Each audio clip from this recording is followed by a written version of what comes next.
Olá a todos. Conforme eu havia lhes falado nos vídeos anteriores, no segundo módulo de convívio, Seminário Permanente de Humanidade, eu irei traçar uma espécie de história tácita da sensibilidade moderna. E, em especial, em particular, isso que vem chamando de projeto humanista. A coisa me pareceu tanto mais necessária, uma vez que notei que uma série de mudanças que viriam a ser posteriormente assinaladas como específicas da modernidade, específicas de um movimento humanista amplo, e identificadas inclusive com aquela terceira acepção de que falei de humanismo como sendo uma espécie de agnosticismo sistematizado na sociedade civil. Enfim, essa série de mudanças muitas vezes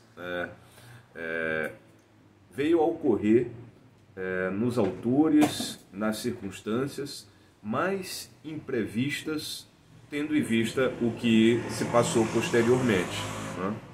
Então, assim, comecei a pensar, bem, de que maneira eu posso rastrear, aferir o quanto determinadas tendências que a princípio não se mostravam como expressamente modernas ou incorporadas àquilo que eu descrevo como um projeto humanista, como elas viriam a emergir no corpo da religião, tal como cultivada anteriormente, no corpo das letras, tal como praticadas até um certo ponto.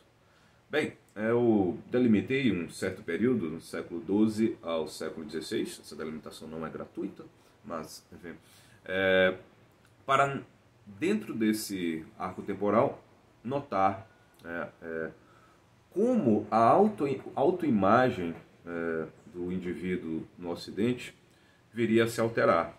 Esse período é consabido, isso em obras historiográficas dedicadas a esses séculos. Esse período é o grande período, por exemplo, da epistolografia, né? A arte das cartas, né? Ensinada desde as escolas até as cortes, é algo absolutamente fundamental nesse período. Então, a confissão particular, por exemplo, através de cartas, né, começa a ser algo bastante usual. E, bem, muitas pessoas nesse período começaram a escrever acerca de si mesmas, né, acerca de suas vidas. E muitas vezes não só sobre fatos específicos, mas sobre o conjunto, né, de sua existência, né, traçando muitas vezes não só um retrato da sua existência particular, mas mais ainda da época em que viveu, né. É claro que esse gênero, o gênero autobiográfico, ele não é absolutamente novo, né, mas assume feição muito particular nesse período aí que vai do século XII ao século XVI. É algo radicalmente distinto, em farta medida, daquilo que se praticou na antiguidade, né? Então, falar de obras de Marco Aurélio ou de Santo Agostinho não é não é algo suficientemente esclarecedor como ponto de partida para entender o que certos autores passaram a fazer nesse período. Assim, eu selecionei duas autobiografias, ou escritos, pelo menos de algum teor autobiográfico, no caso de um deles, do século XII, e dois escritos autobiográficos do século XVI. Bom, do século XII são um texto de Pedro Abelardo, o mais renomado filósofo daquele período, pelo menos para os seus contemporâneos, não tanto para nós hoje. O texto se chama História das Minhas Calamidades, em que ele vem a contar lá a história de suas calamidades, como ele vê a decair daquela glória em que vivia de grande dialético por conta de seu amor por Heloísa, né, do qual ele era tutor.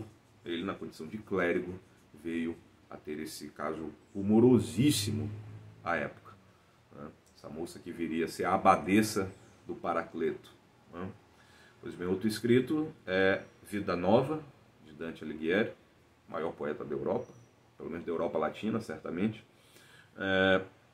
em que, a partir do impacto da morte de sua amada Beatriz, né, recolhe um conjunto de poemas que escreveram até então e, por assim dizer, os distribui de maneira cronológica, preenchendo os seus interstícios com prosa autobiográfica, né, a narrar, né, como veio a conhecer Beatriz, como veio a se encantar por ela, com a saudação que ela lhe fazia nas ruas e assim por diante, escrevendo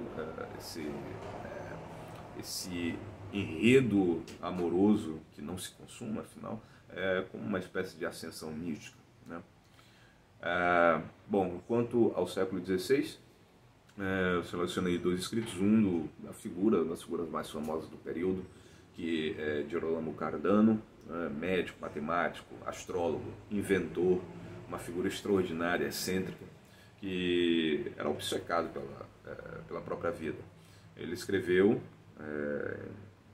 vários documentos, né, pontualmente autobiográficos, mas escreveu um mais amplo, que é o Livro da Minha Vida, né, e em que ele desce a determinadas minúcias de seu dia a dia, como jamais alguém até então fizera no Ocidente.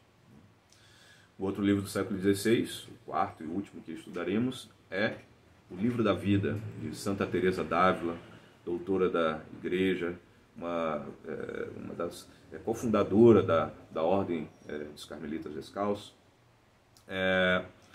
e que se constitui, né, esse livro, né, o Livro da Vida, em um dos textos fundamentais da mística ocidental. Né? É um texto no qual se podem rastrear uma série de tendências que viriam mais tarde se manifestar no romantismo, né, por exemplo.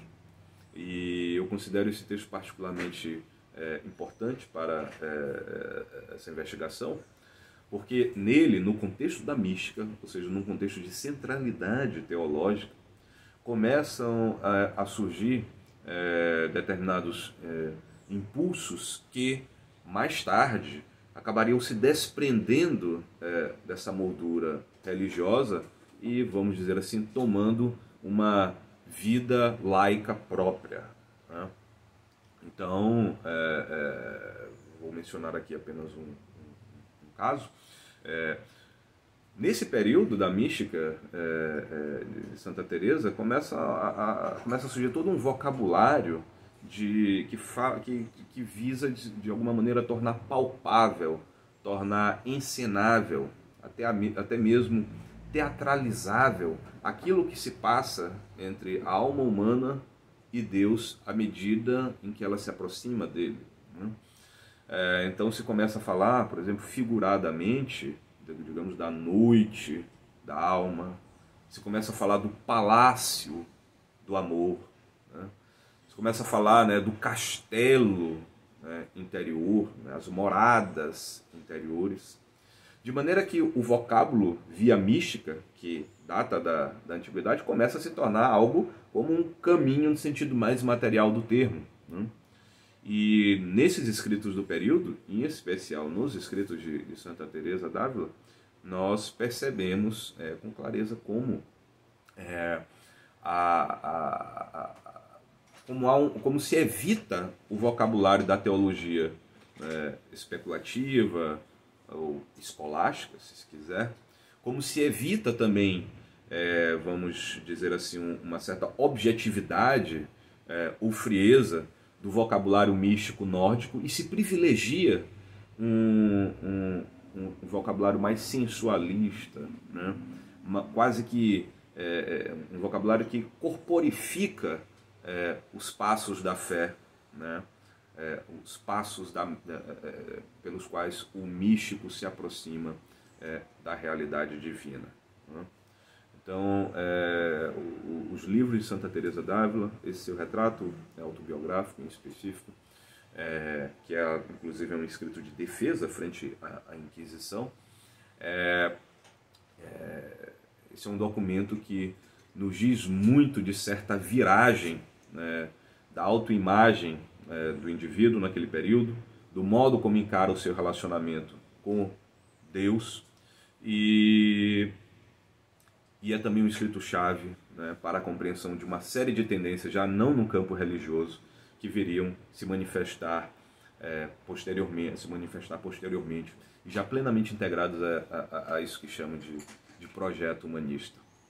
Então, o que faria uma espécie de história filosófica, sim, mais centrada nessas experiências básicas, né, da emotividade humana, tal como podemos aferi-las por escritos autobiográficos desse período do século XII ao século XVI. Bem, devo gravar alguma coisa mais a respeito, né, mas lhes aviso desde logo que as inscrições de convívio se iniciam na próxima segunda-feira, dia 4 de julho. Quem quiser saber mais, por favor, visite os links que estão aqui abaixo no vídeo, em especial ronaldrobson.com/convívio. Ok? Até mais.